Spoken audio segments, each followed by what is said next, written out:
Tech giant Microsoft saying it was hacked by a Russian state-backed cyber group. In a blog post, the company saying that intruders broke into corporate email systems and gained access to accounts belonging to members of its leadership team, as well as cybersecurity and legal team employees. Microsoft saying the hacking group is the same one that was behind that huge 2020 SolarWinds hack.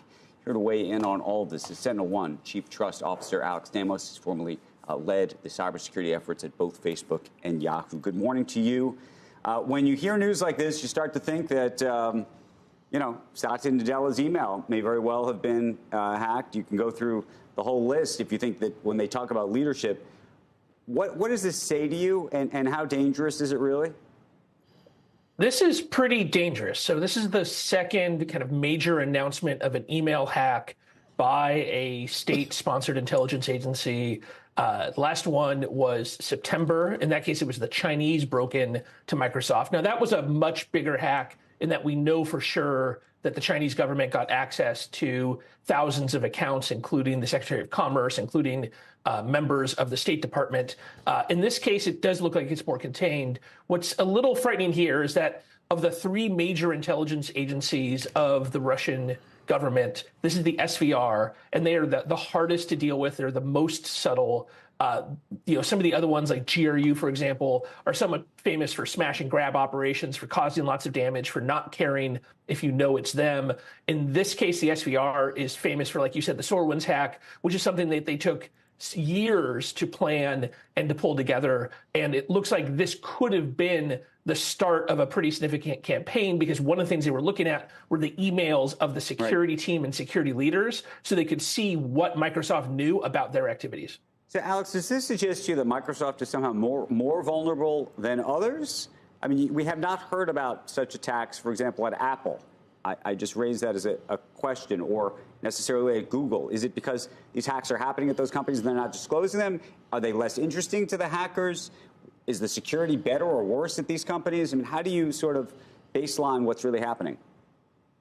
Yeah, so Microsoft has a very good security team, but they're also incredibly highly targeted. Really, the people we should compare them to is Google, because really the only company that hosts as much email and as much important data as Microsoft is Google, and to a lesser extent, Amazon.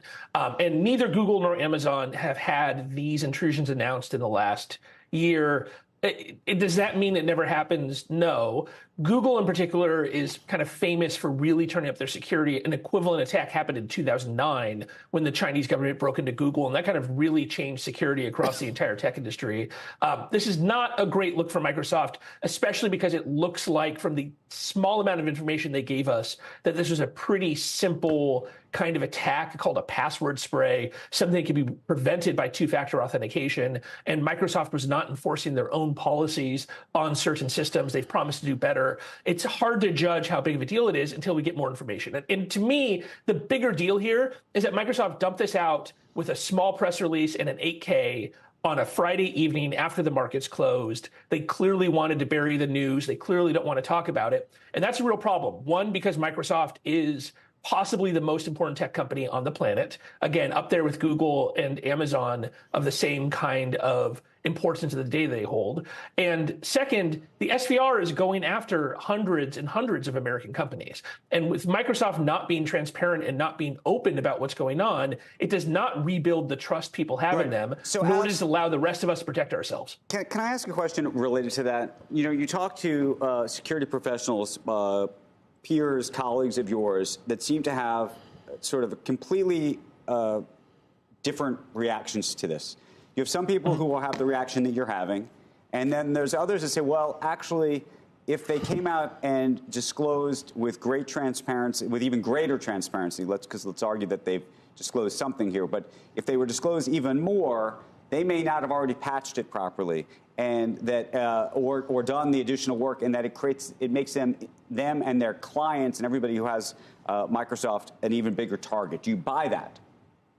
In this case, I don't. So that is an equity, right? When you're in a breach, when you're actively knife fighting with an attacker to try to get them out of a network, and this is something I do all the time for dozens of clients, it is difficult to decide when to announce because you don't want to say before you know what the attacker's doing and you have what's called containment, that you know that you've mostly kicked them out or completely kicked them out of the network. The Microsoft statement makes it pretty clear that they have figured out what the root cause was and that they have containment.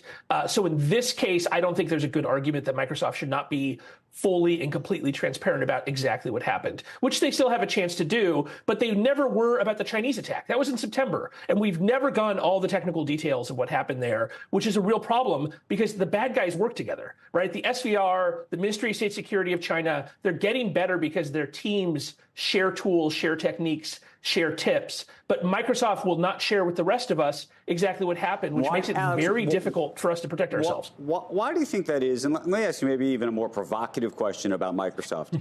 Historically, Microsoft, especially after the antitrust case, has been seen as a friend of, or tried to be a friend of the government, the public, has tried to sort of, there's a perception that they're out there trying to be more transparent and the like, perhaps than even other companies. Do you think that's true or not? Yeah, so you're pointing out Microsoft has an extremely aggressive government affairs strategy. They are one of the largest tech companies represented on Capitol Hill. You see their executives like Brad Smith testifying all the time in Congress. And you're right. Part of that is antitrust. Part of it is the U.S. government is a huge customer of Microsoft's. Again, when the Chinese broke in, their target were U.S. government accounts. And so they want to maintain the trust and maintain, Congress's interest in Microsoft continuing to be a multi-billion-dollar vendor to the government. I think in this case, they're very good at making themselves look like the good guys. They're very good at kind of covering up over their mistakes and blaming others. And we saw this during the SolarWinds attack that you mentioned. We call it the SolarWinds attack. But Microsoft actually had a significant component of mistakes that were made during that big, complicated campaign against over 100 organizations. And they very successfully sent their people to Hill to frame the whole thing as the responsibility of this much smaller company, right. SolarWinds. And so, yes, I do think that that's happened multiple times in the past, and this is consistent with their strategy of making it look like they never have security issues.